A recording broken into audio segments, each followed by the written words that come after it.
Então eu vou dar início aqui à aula de hoje. A gente vai falar aí um pouquinho sobre eletrostática, né? Vamos dar início ao conteúdo de eletrostática. Esse conteúdo aqui engloba bastante coisa, tá? Desde a análise e conceito da carga elétrica, né? Que vem lá da estrutura do átomo, até o surgimento aí de campo elétrico, né? Potencial elétrico, que a gente vai ver também dentro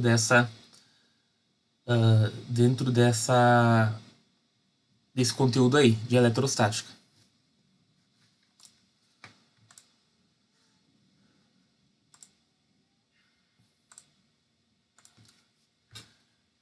Então, os fenômenos elétricos, né, conhecidos hoje, eles iniciaram, né, primeiramente, né, a gente tem registro aí, a partir de um experimento que foi realizado pelo filósofo grego Tales de Mileto, onde ele constatou, né, quando ele friccionou um pedaço de âmbar, que é uma resina fóssil, né, com um tecido, certo?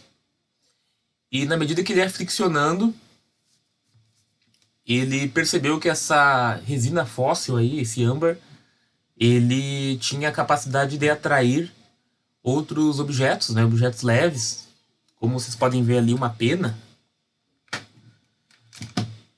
Então foi constatado, né, pelo menos a nível de registro, né, pela primeira vez aí um fenômeno eletrostático,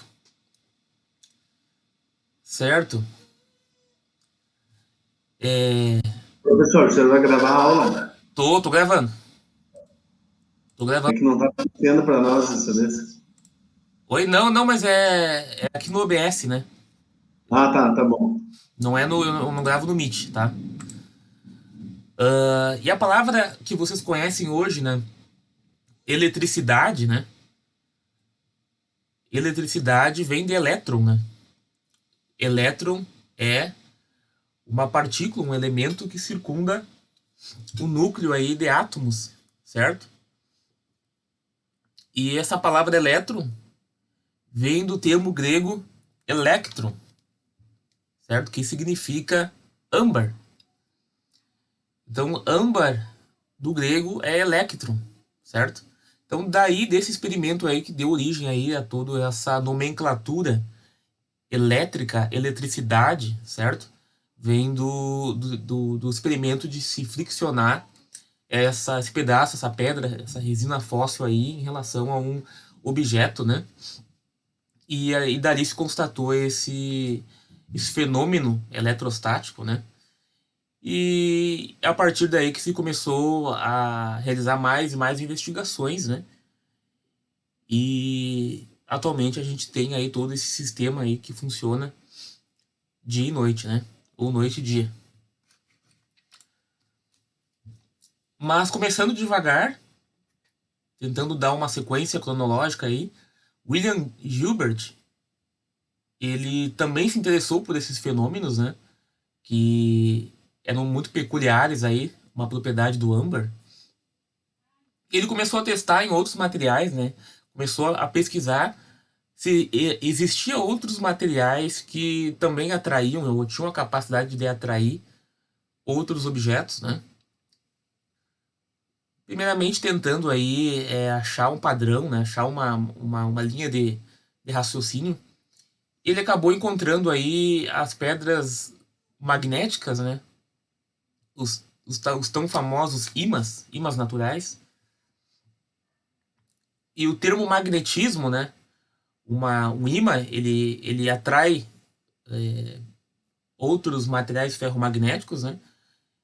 E essa nomenclatura magnético, né? Campo magnético, vem né, a palavra magnético vem da cidade de Magnésia, né? Que foi aonde primeiramente se encontrou essa pedra aí, que tinha essa capacidade de atrair outros objetos metálicos, certo? Então, percebam que essas nomenclaturas aí de magnetismo, né? Um campo magnético, eletricidade, elétron, vem tudo de experimentações ou no caso aqui da pedra magnética, né? Do local onde ela foi encontrada pela primeira vez. Então, a partir daí descobriu-se que a eletrificação, que foi o termo utilizado primeiramente para descrever a capacidade do âmbar de atrair certos objetos, descobriu-se então que essa eletrificação ela não era única e exclusiva do âmbar, né? E sim um fenômeno geral, né? Um fenômeno que poderia ser encontrado em outros objetos também. Professor, Oi? então por isso que o ímã de um lado ele pega a peça, por exemplo, e do outro ele se afasta, então porque as cargas são diferentes. Esse efeito aí dele, de um lado ele, por exemplo, atrair certos objetos e o outro lado ele repelir, isso tem a ver com esse fenômeno, né? Esse fenômeno magnético aí, onde se tinha o surgimento de um dipolo magnético. Essa pedra, ela exerce esse mesmo efeito, né? Talvez na figura ali ficou dando a entender que essa pedra somente atraía, mas na outra face, assim como em qualquer ímã, ela vai repelir, tá? Uma vez que eu tenho o surgimento ali de um campo magnético, onde esse campo magnético tem um lado norte e um lado sul, tá? Um lado norte onde eu tenho minhas linhas saindo dessa pedra, ou saindo desse objeto, e no lado sul eu vou ter essas linhas entrando. Então isso é uma característica atômica, certo? Não importa em quantas partes a gente dividir esse material, a gente sempre vai ter um lado que vai atrair e um outro lado que vai repelir o objeto aí que estiver sendo experimentado. Certo? Então ali seria só uma mera ilustração, não confundam aí, achando que essa pedra ela consegue ou tem a capacidade de atrair em toda a sua circunferência, tá? Isso não é verdade. E continuou, né, esses experimentos, né, foram cada vez mais propostos, né, foram encontrando aí maneiras diferentes de se atritar certos objetos. E em 1620, né, Otto von Guericke descobre o efeito da atração e repulsão entre corpos eletrizados, né? Então ele cria aí uma espécie de uma esfera, né? Onde ele consegue girar ela a partir de uma maçaneta e colocando a mão em cima dessa esfera em movimento, essa esfera constituída de enxofre, ele percebeu, né, que também ali ocorria um processo de eletrificação, certo? Então não era algo já percebido anteriormente, exclusivo do âmbar e muito menos da pedra de magnésio. Era possível reproduzir esses efeitos aí em diversos outros materiais, né? E aos poucos foi se descobrindo quais eram esses materiais e se descobriu, né, que os materiais que tinham propriedades metálicas, certo? Ou seja, propriedades que caracterizavam ali uma estrutura atômica onde os elétrons na última camada estavam livres para se movimentar, havia a existência aí desse efeito de eletrificação. E posterior a isso, Stephen Gray, né, inicia os estudos sobre a eletrização por contato. Tá? Então, somente em 1600 e final do século, né, 16 aí, início do século 17, que se tem de fato o surgimento aí de pesquisas relacionadas a esses efeitos de eletrização por contato.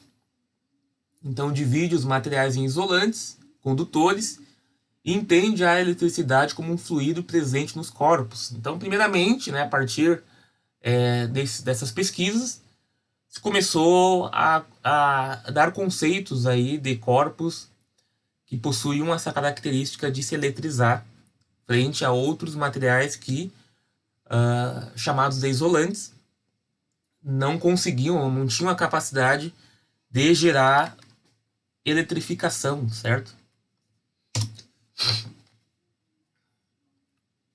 E Benjamin Franklin também, né? Ele postula aí a teoria do fluido único, certo? Então ele admitia que todo o corpo possuísse certa quantidade de um fluido indestrutível associado à matéria em maior ou menor quantidade. Um corpo em estado neutro teria uma quantidade desse fluido elétrico que era chamada a quantidade normal de fluido para esse corpo.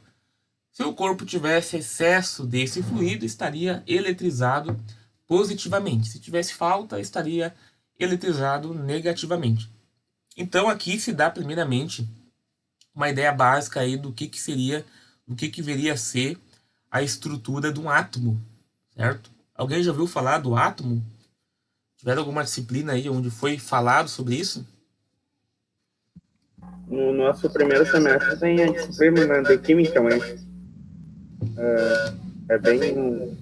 Fala sobre átomos e elétrons, prótons. Sim, exatamente. Então nessa disciplina aí vocês já tiveram um primeiro contato sobre a estrutura atômica, né? Ou seja,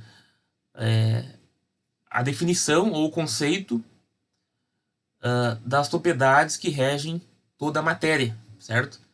O átomo e as ligações atômicas, né? E as ligações ali entre eles reproduzem aí e compõem toda a variedade de matéria que a gente tem aqui na face da Terra, né? E no universo até então. E a partir de Benjamin Franklin a gente tem, né, o início do entendimento dessa estrutura, certo? Que foi, né, posteriormente aprimorada pelos modelos de Thomson, Rutherford, Bohr e Schrödinger, né? Então cada um, né, a partir da passagem dos anos, né, a partir do entendimento dessa estrutura atômica, foi desenvolvendo um modelo próprio, né? Cada vez mais de acordo com os fenômenos, né, experimentados na época, certo? E o modelo hoje mais aceito, né, o modelo mais,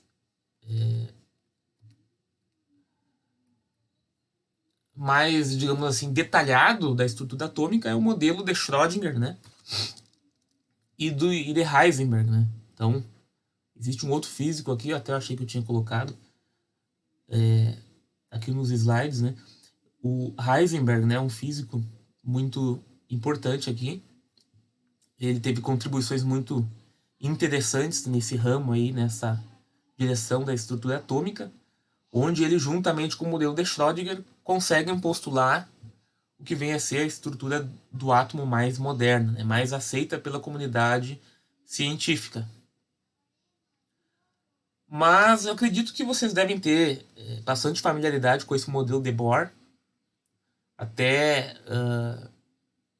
no ensino médio se estuda basicamente a estrutura atômica em cima desse modelo. Tá? Ele é capaz de modelar e representar a maioria dos efeitos que a gente tem na natureza, certo?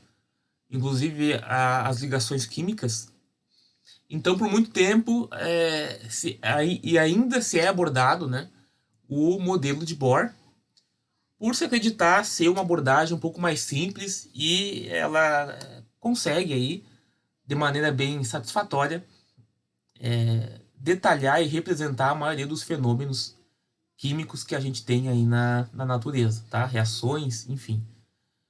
Porém, a gente precisa, né, aqui no curso, entender que a estrutura atômica ela não se resume aí a esse modelo, que muito provavelmente é mais conhecido por vocês também, onde eu tenho elétrons circulando o núcleo de maneira precisa, né, onde eu conheço o seu formato e eu conheço a sua posição, certo? O que não é verdade, né? A gente tem aí a teoria do princípio da incerteza de Heisenberg, onde ele postula lá que não é possível se encontrar a posição exata de um elétron dentro de um núcleo, dentro de um átomo, certo?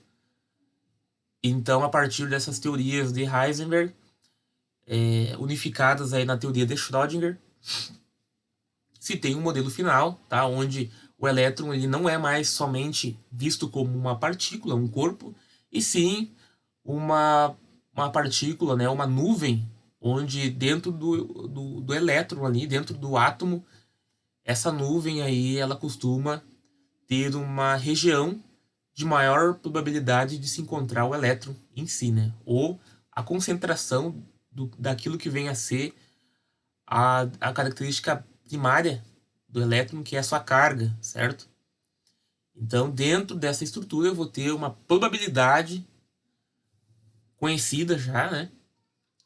Onde eu vou estar encontrando o elétron dentro do átomo. Então, a matéria é constituída por átomos, certo? E estes, por sua vez, são formados por elétrons, né? Prótons e nêutrons. Os prótons e os nêutrons estão no núcleo, certo? Essa região central aqui.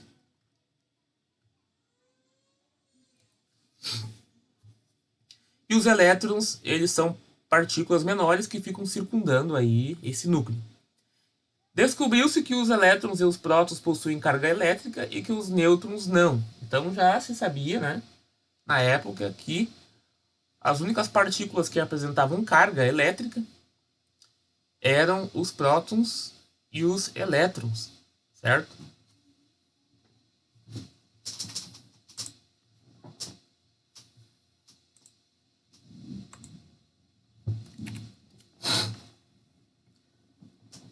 Então a gente define aqui o conceito já de carga elétrica, né? O que vem a ser uma carga elétrica?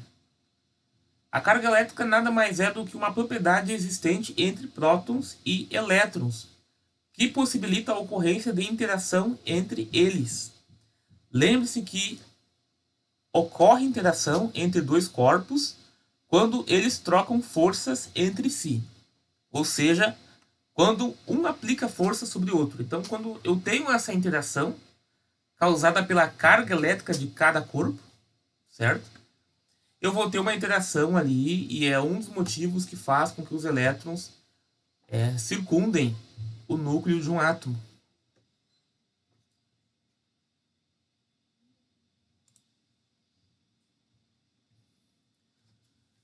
Corpos neutros e corpos eletrizados. Os objetos materiais são formados por átomos, o que significa que eles são constituídos de elétrons, prótons e nêutrons. Um objeto neutro possui o mesmo número de elétrons e prótons. Um corpo eletrizado ou eletricamente carregado apresenta um desequilíbrio nos números de prótons e elétrons. Um corpo negativamente carregado, número de elétrons superior ao número de prótons, e um corpo positivamente carregado eu tenho um número de prótons superior ao número de elétrons. Certo? Então aqui eu tenho um exemplo, né, do que seria aí um corpo neutro, um corpo positivamente carregado e um corpo negativamente carregado. Tá? No primeiro caso aqui eu tenho a mesma quantidade de cargas positivas, né, do que cargas negativas. Tem a mesma quantidade. Um corpo eletrizado positivamente, eu vou ter mais prótons do que elétrons, né? E um corpo eletrizado negativamente, eu vou ter mais elétrons do que prótons. É importante salientar aqui que a existência de corpos positivamente carregados ou negativamente carregados deriva único e exclusivamente da perda ou recebimento de elétrons, tá?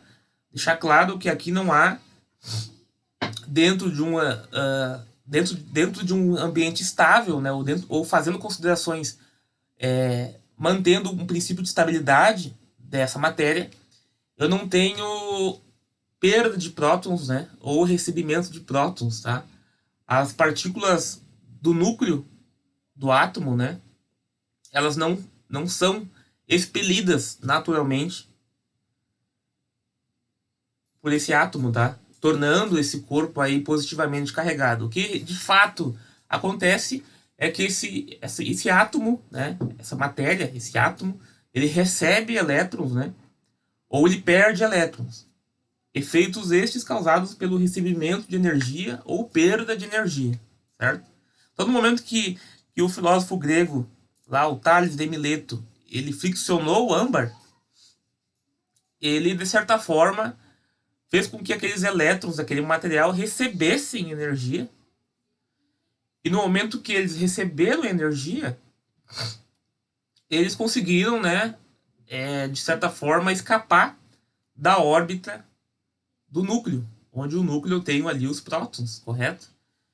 E no momento que eles escaparam ali, eu tenho ali um corpo, né, de não mais neutro, certo? Um corpo carregado positivamente, e esse corpo sim vai atrair outros materiais, né, que tenham,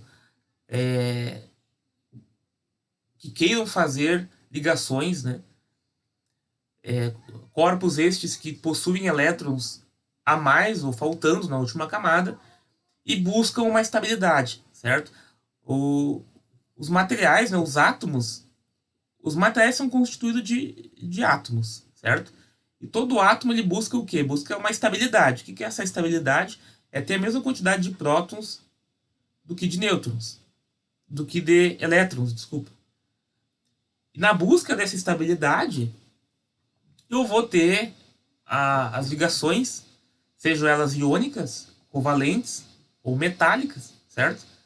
Eu vou ter a combinação de materiais que vão se agarrar, né, vão se atrair e formar ali um corpo novo estável, certo? Então, toda o processo de ligação química que ocorre na matéria, a nível atômico, é proveniente de um princípio de estabilidade, de estabilização daquele sistema. E quando eu tenho, por exemplo, prótons, né, vamos supor aqui que eu tenho uma emissão de prótons, então eu vou ter uma fissão nuclear, o que não causa estabilidade, né? Bem pelo contrário, causa instabilidade. E isso não é um processo natural, né? Não é um processo, salvo alguns pontos, né? Salvo algumas situações específicas, não é um processo natural que ocorre aí sem digamos, a interferência humana. Em alguns casos eu vou ter emissão de radiação aí. Sempre sobra elétrons, né? Por isso. Oi? E esses elétrons, sempre sobra elétron, por isso, né, professor? O que de fato acontece na matéria a nível natural, né? É ela ganhar ou perder elétrons, né? Quando a gente tem aí a emissão.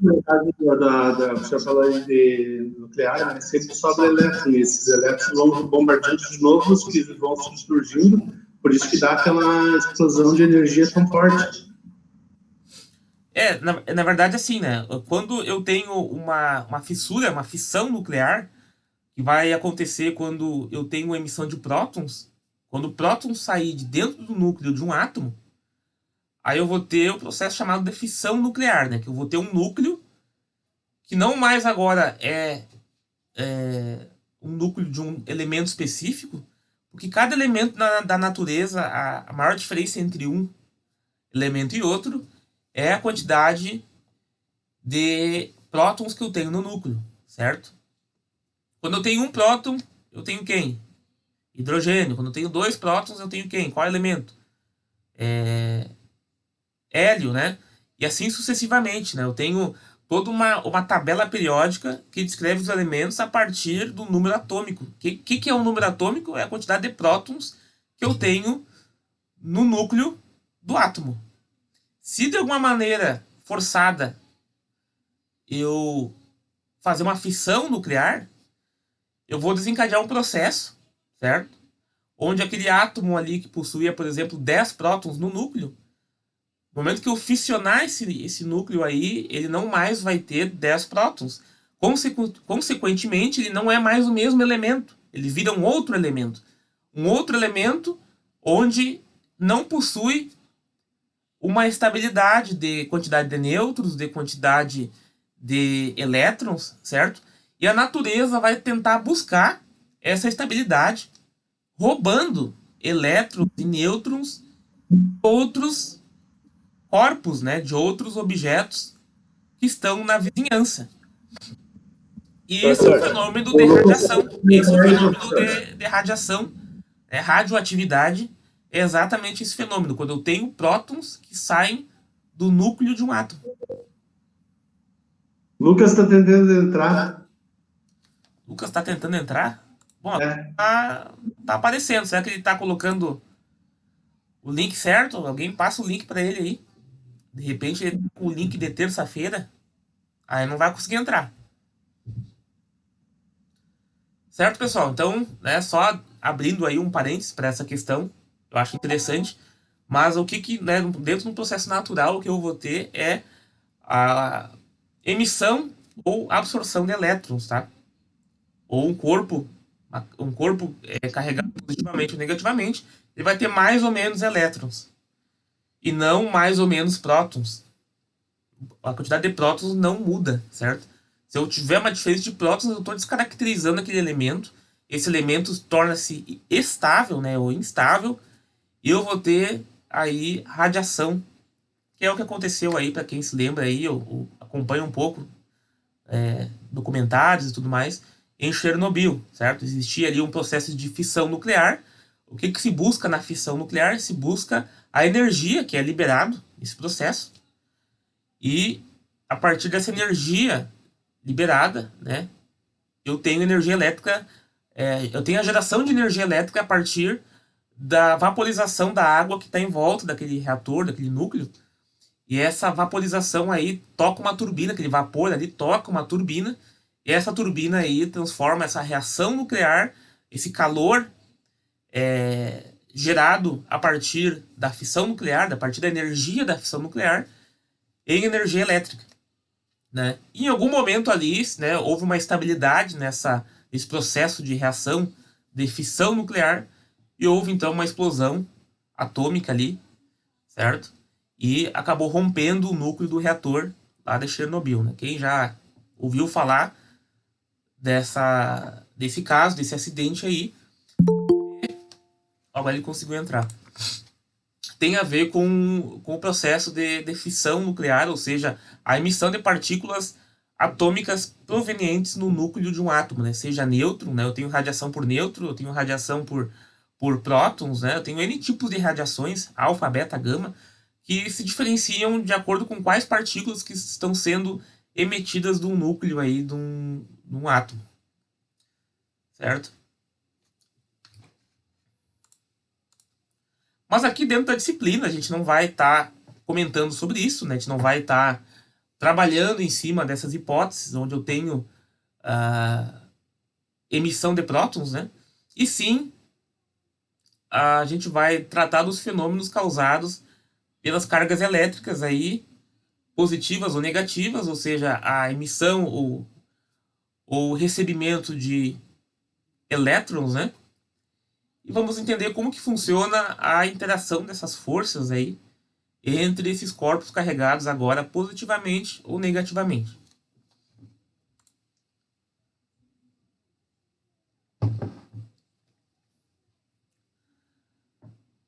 Então a gente tem a lei de Coulomb.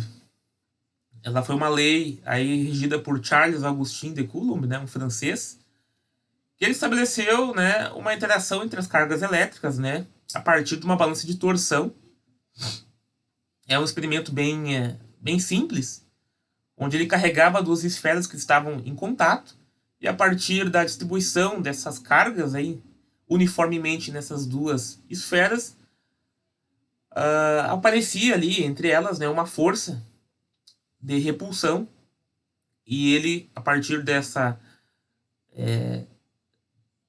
experimento, né, estabeleceu as relações ali de distâncias, de força entre essas duas partículas aí.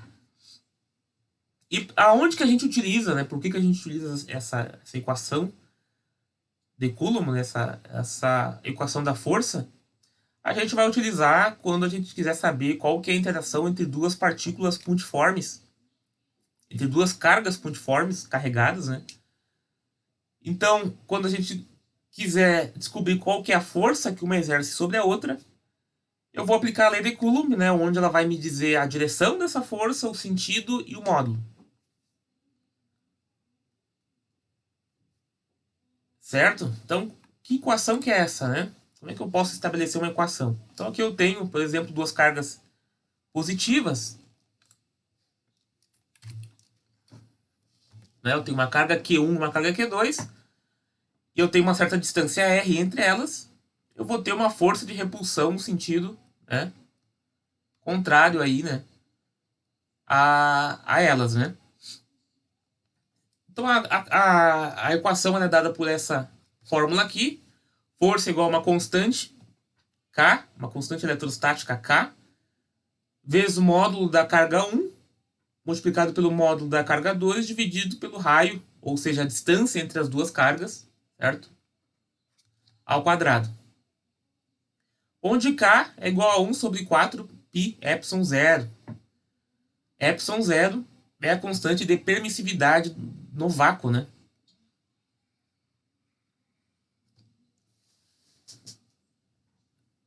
Aqui eu considero, né, pensando em duas forças carregadas, em duas cargas carregadas positivamente, no ambiente dentro da Terra, aqui onde eu tenho, por exemplo, ar, eu vou ter que a constante de permissividade do ar, né, o meu μ do ar, é igual a 1. Então, por isso que eu vou, né, se eu considerar aí um experimento dentro das condições normais de temperatura e pressão da Terra, né, eu posso estar aplicando essa fórmula aqui sem nenhum problema, uma vez que a constante de permissividade do ar é igual a 1, né? Então eu posso, né, somente escrever ali qual que é a constante do vácuo, certo? Que eu já vou estar obtendo a minha força aí entre essas duas cargas. Como é que é essa grandeza aí, professor, do Newton por metro quadrado? Como é que se diz isso? Isso aqui é coulombs, coulomb ao quadrado por newtons metro ao quadrado. E o de cima é inverso. O de cima é inverso. O de cima é newtons metro quadrado por coulomb ao quadrado.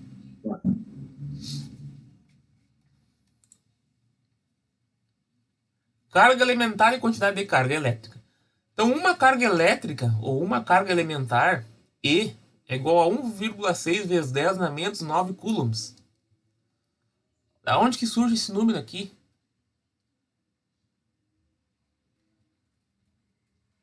Esse número aqui vem, né, de uma... por exemplo, como é que ele definiu isso aqui, né? Por que esse número? Ele tinha aqui um condutor, né? Fio condutor. Dentro desse fio condutor eu tenho cargas, né? Cargas elétricas. Né? E quando eu aplico uma diferença de potencial elétrico, eu aplico uma tensão nas extremidades desse fio, eu vou ter o surgimento de uma corrente elétrica, né, num sentido, né? Então ele mediu, né, quanta carga elétrica passava em 1 segundo. E ele chegou num número aí de 6,25 vezes 10 na 18 elétrons, certo? Que é a quantidade de cargas que atravessam uma dada seção transversal em 1 segundo. Se eu aplicar uma diferença de potencial elétrico num fio, certo? E eu medir a quantidade de cargas que atravessam a seção transversal desse fio, se atravessarem 6,25 vezes 10 na 18 elétrons, eu tenho 1 coulomb que atravessou ali por segundo, que equivale a 1 ampere, certo? Mais para frente aí a gente vai ter essa denominação de ampere. Corrente elétrica é dada em ampere pelas contribuições aí desse físico também, que a gente vai ver um pouco mais para frente, tá?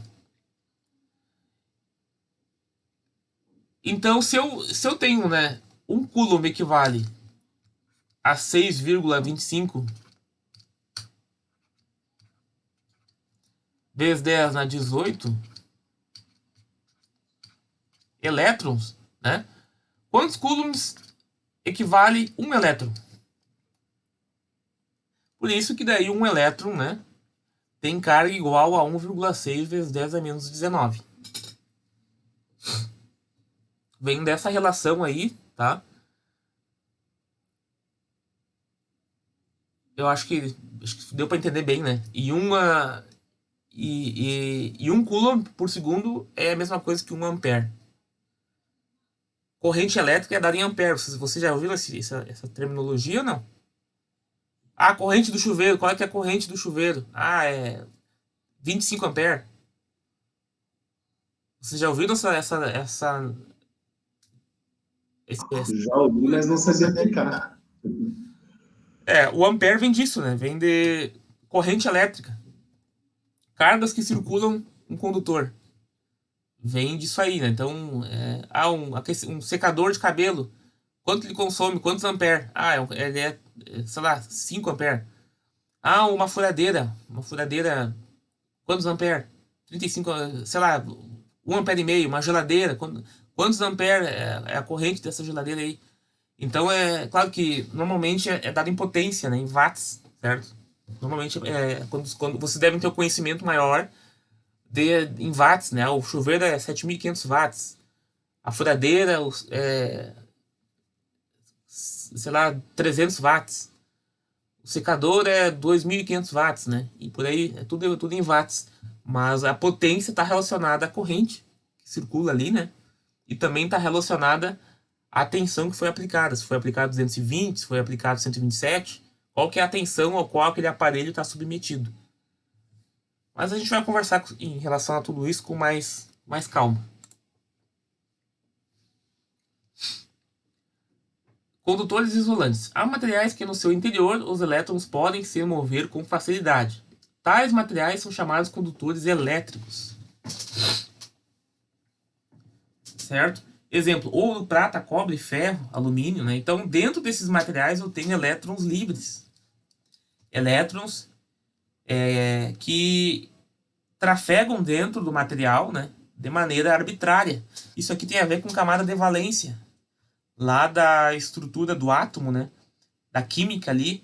Na camada de valência, esse elétron, esse átomo, ele possui um elétron na última camada, ou 2 elétrons na última camada. A camada de valência é a última camada, certo? Então, se ele tem um elétron na última camada, ou 2, ele tem uma grande facilidade de perder esses elétrons. Perder por quê? Porque ele quer uma estabilidade, ele quer buscar uma estabilidade. E o que é essa estabilidade? É ter a mesma quantidade de prótons do que elétrons. Então, na busca dessa estabilidade, ele fica suscetível, né, a perder essas cargas, né? E por muitas vezes, né, um objeto metálico, ele tem ali dentro desse metal elétrons que ficam trafegando de um átomo para o outro, de maneira totalmente arbitrária. Eles não ficam presos dentro de um único átomo, que é o que acontece, por exemplo, em materiais isolantes. Em materiais isolantes a gente não tem essa liberdade, né? Os elétrons não têm essa liberdade de ficar trafegando da maneira, né, de uma forma livre, arbitrariamente, entre um átomo e outro, certo? Mas nos condutores eu tenho. Então essa é a diferença maior entre um material condutor e um material isolante. No condutor eu tenho elétrons livres na última camada que ficam trafegando dentro da estrutura atômica do material como um todo. E os mais, né, os que apresentam a maior condutividade são, né, os exemplos ali, ouro, prata, cobre, né? É utilizado mais cobre e ferro por causa do preço, né? Imagina se os fios aí fossem feitos, né, de ouro. Se já roubam com cobre, imagina com ouro.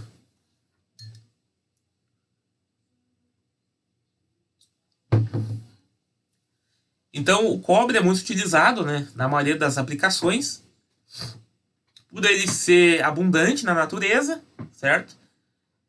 E ser de um preço acessível, certo? Apesar que hoje ainda assim tá caro, né? Subiu o preço aí bastante. Não tá muito barato não o cobre. Fio aí 2,5, 100 metros aí, bobina aí, tá caro. Subiu bastante o preço, né? É a lei da oferta e procura, né? Então os isolantes, como eu comentei, né? São aqueles materiais que não possuem elétrons livres na última camada. Exemplos destes é borracha, plástico, isopor, né? Ebonite, vidro, lã. Todos são materiais isolantes, inclusive o ar, né? O ar também é um isolante. A única coisa que separa a linha de alta tensão de nós é o ar, né? O ar. Então o ar também é um isolante. Se vocês encostar na rede de alta tensão, vocês vão tomar um choque, certo? Não tem nenhuma proteção ali. A isolação que tem entre nós e o fio, né, de alta tensão é o ar. Mas daqui a pouco a gente aproxima a nossa mão desse fio, né? O que eu não sugiro, não recomendo que vocês façam. Pode acontecer um acidente, pode acontecer um arco elétrico, né?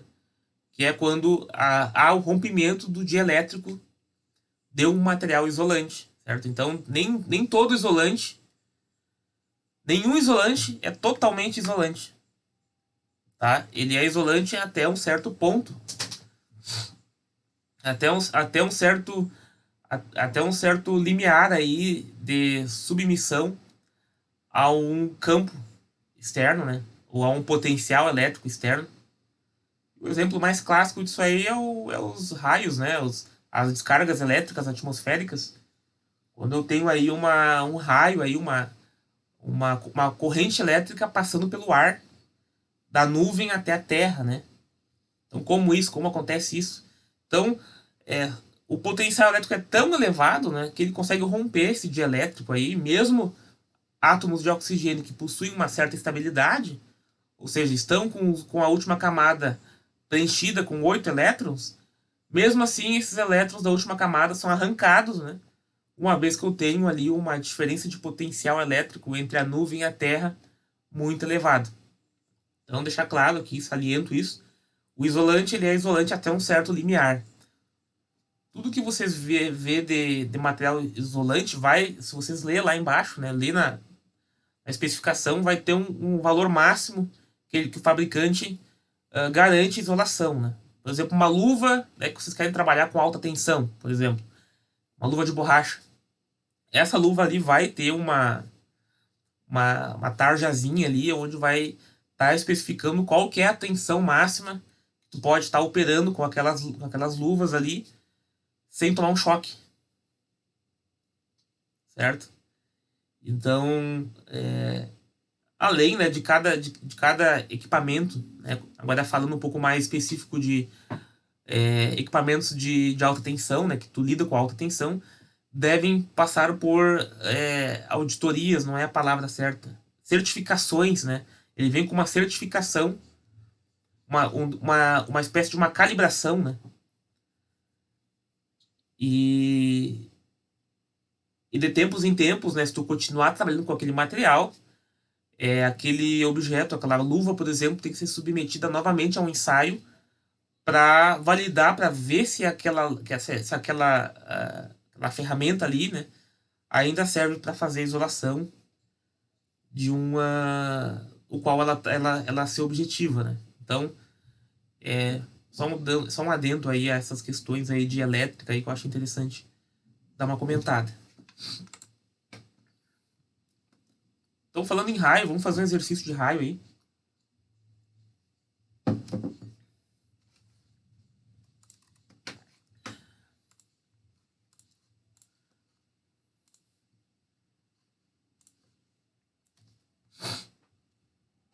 No movimento de retorno de um relâmpago típico, uma corrente de 2,5 5 vezes 10 na 4 coulomb por segundo flui por 20 microsegundos. Quanta carga é transferida neste evento? Então, se eu pegar a fórmula da corrente lá do slide, I é igual a dq dt, eu quero saber quanta carga está sendo transferida neste evento, né? Então eu isolo o Q, né? Q é igual a corrente, Q é igual a 2,5 aqui, né? 2,5 vezes 10 na quarta coulomb por segundo, vezes quanto tempo? Vezes 20 microsegundos. Aí eu vou encontrar aqui o quê? Aí corta esse S com esse S. Aí eu vou encontrar 0,5 coulombs. Então 0,5 coulombs de carga elétrica foi transferida nesse evento, né? Ou 6,28 ou 6,25 vezes 10 na 18 dividido por 2 elétrons que foram transferidos ali nesse evento aí, tá? Bem simples aí. Mais um.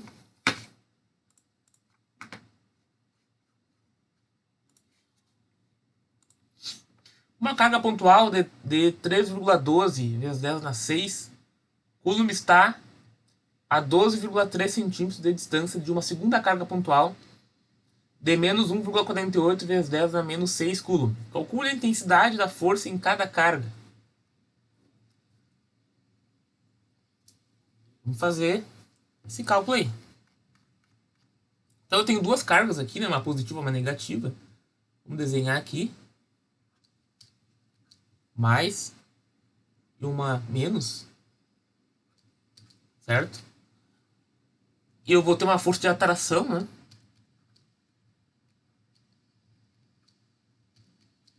Força de atração. E elas estão a uma distância específica aqui, né?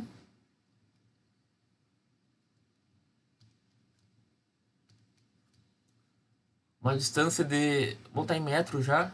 0,123 metros.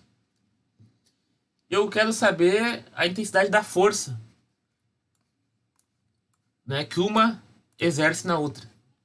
Então eu vou aplicar a fórmula da força, que é aquela formulazinha lá, né? 1 sobre 4π epsilon 0 vezes Q1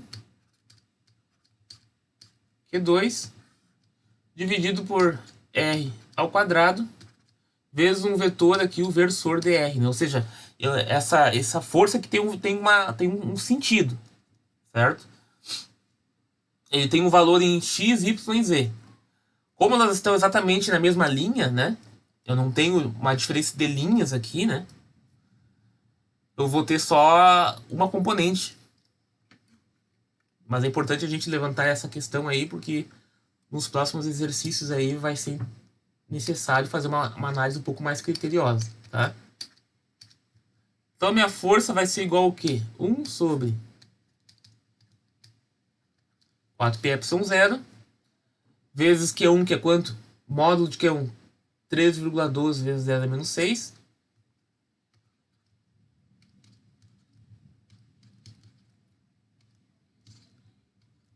Multiplicado por Q2, 1,48.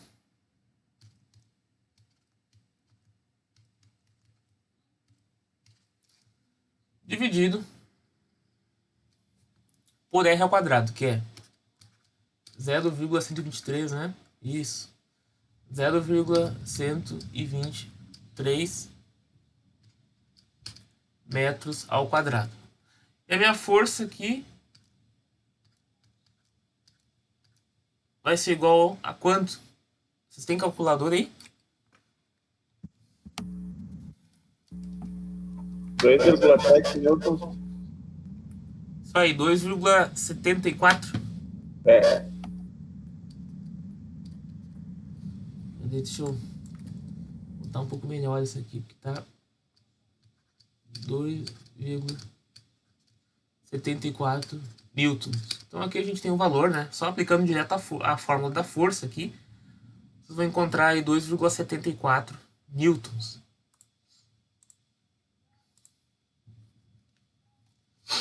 Mas e quando eu tenho uma distribuição de cargas, né? Quando não são duas cargas pontuais, né? Antes eu estava falando aqui sobre duas cargas pontuais, né? Qual que é a força que uma exerce na outra. Então, quando eu tenho uma distribuição de cargas, né? Eu posso, por exemplo, posso estar falando de uma distribuição linear, ou seja, pode ser uma linha aqui, né? Um bastão.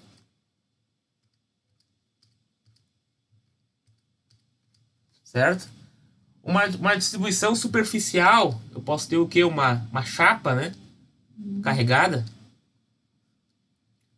Uma chapa carregada positivamente.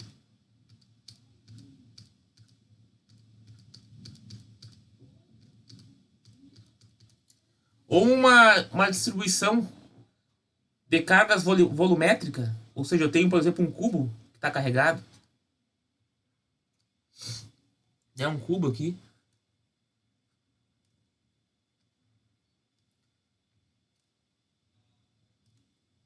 Cubo aqui, ou alguma figura que tenha esse formato aqui, né? Que eu tenha 3 dimensões e esteja carregado também.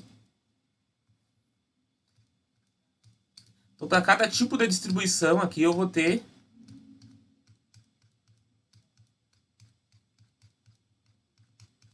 né? Eu tenho aqui, por exemplo,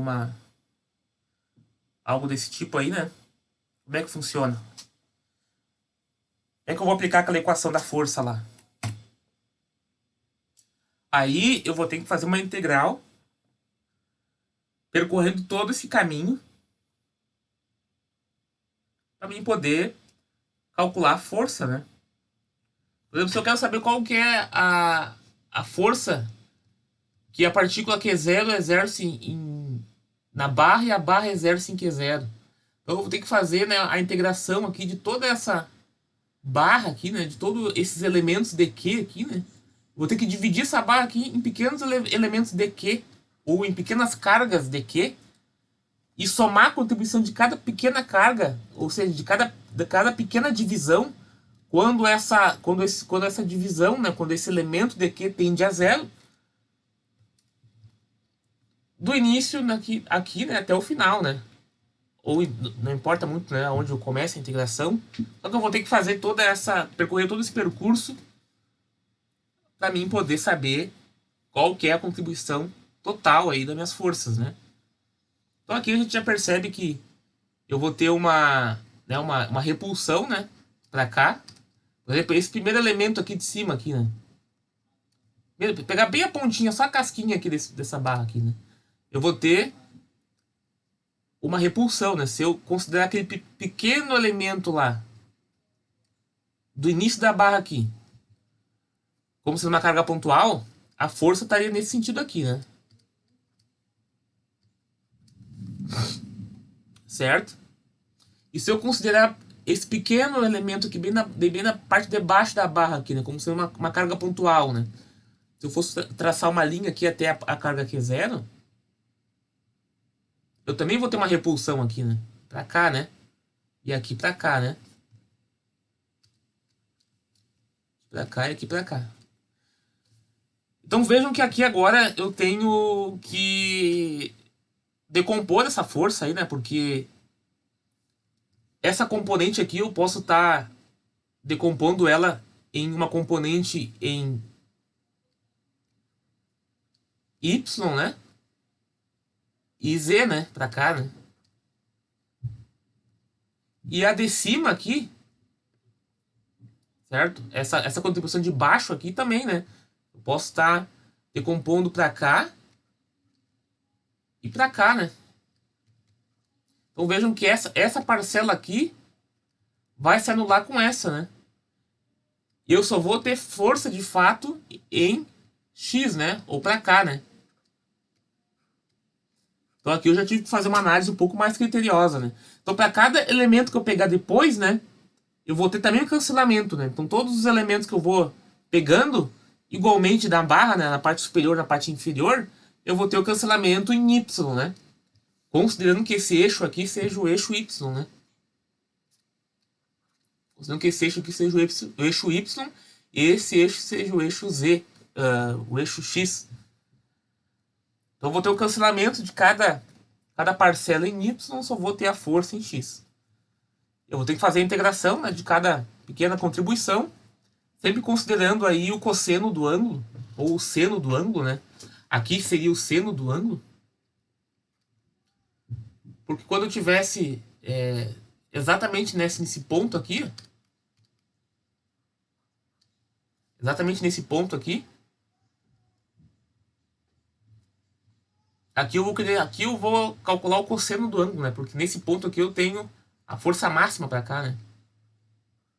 Tenho toda a força para cá e nada de força para cima e para baixo, né?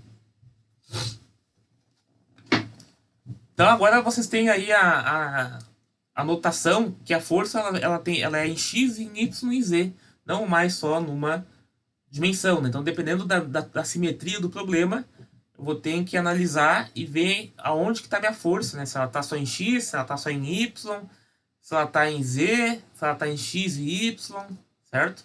Eu não vou complicar muito isso aí, mas vai ter alguns exercícios que vai exigir um pouquinho aí dessa análise de vocês, certo? E aqui nós já temos um exercício.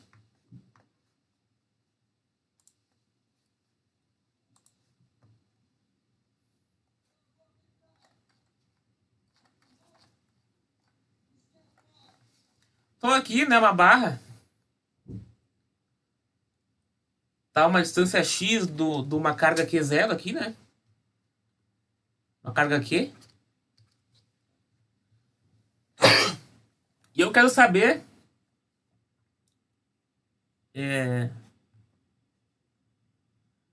qual que é a força aí que a barra exerce na partícula Q0. Então eu vou ter que fazer aqui uma integração, né? Fazer uma integração aqui.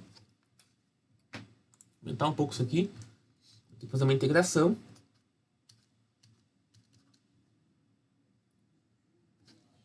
Vou botar mais para baixo aqui. Né? Então meu F vai ser igual a uma integral de df, né? Então agora eu tenho um elemento dq aqui, né? E o que é o meu dq, né? Meu dq é lambda dl, né? Então meu q aqui, se eu isolar meu q aqui, eu vou ter o quê? Eu vou ter q igual a lambda L, né?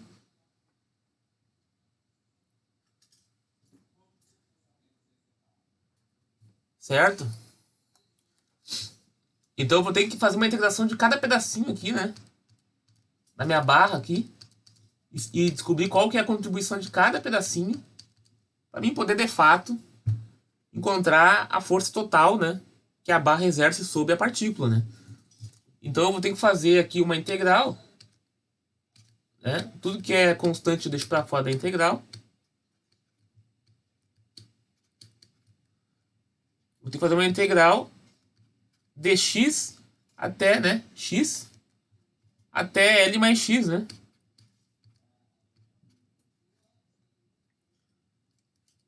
D1 sobre R ao quadrado, né? Ou a distância ao quadrado. Vamos botar R, né? Porque a fórmula aqui é R, né? R ao quadrado.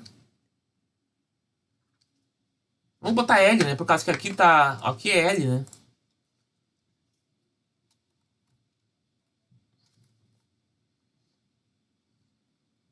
Mas é a distância, né? Aqui é lambda dl, né? Que Q é igual a lambda dl.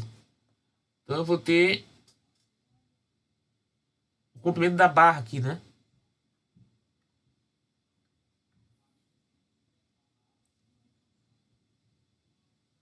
Aqui é L ao quadrado, então, né? Aqui é L ao quadrado. L ao quadrado, lambda dl.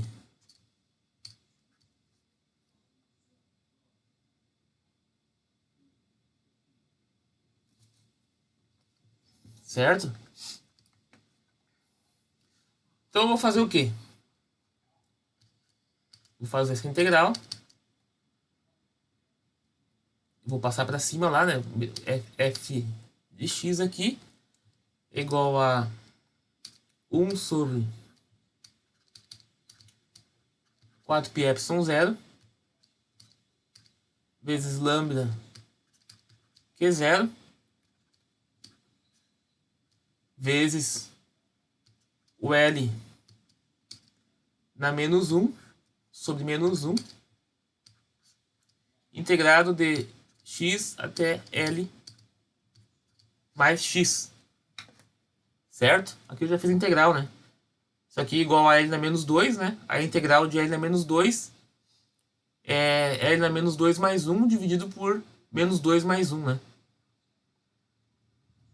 Então aí tá tranquilo essa integral, né? E aí eu vou ter então que meu f vai ser igual a 1 sobre 4πε0 lambda Q0. Aí aqui eu vou fazer a substituição dos termos, né? Dividido por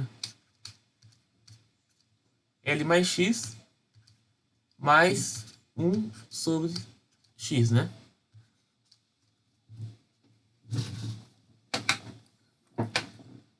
E tranquilo, né?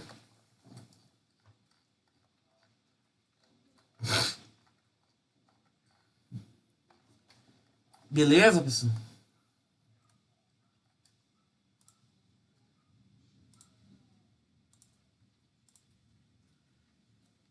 E aqui eu tenho um exemplo aí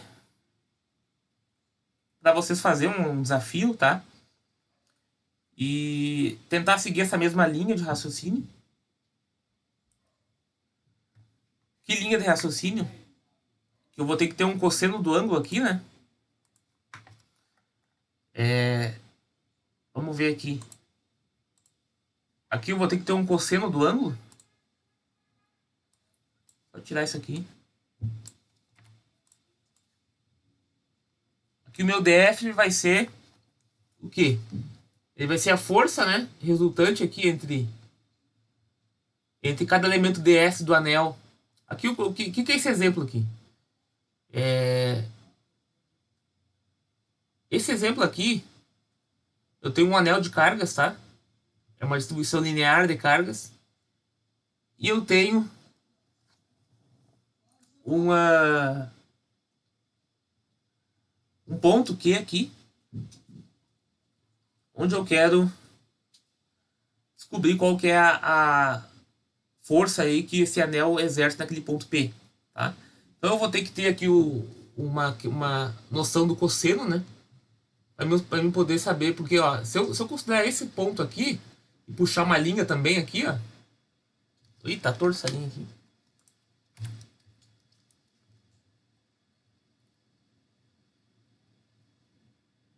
Né? Se eu puxar aqui, eu vou ter o cancelamento dessa componente aqui, ó. Eu vou ter só em Z aqui, né? Ele tá chamando de Z pra cima, né? Então, toda componente em Y ou em X, sei lá, né? Vai se cancelar. Só vou ter pra cima a minha força resultante. Certo? Que é o cosseno do ângulo, né? Cosseno desse cara aqui, né? Então, o meu FZ aqui... FZ igual a F cosseno do ângulo. E quem que é meu cosseno do ângulo? O cosseno do ângulo é igual a cateto adjacente, que é Z, sobre a minha hipotenusa, né? Que é o meu R. Meu R, né? E o meu F, quem aqui que é o meu F? Meu F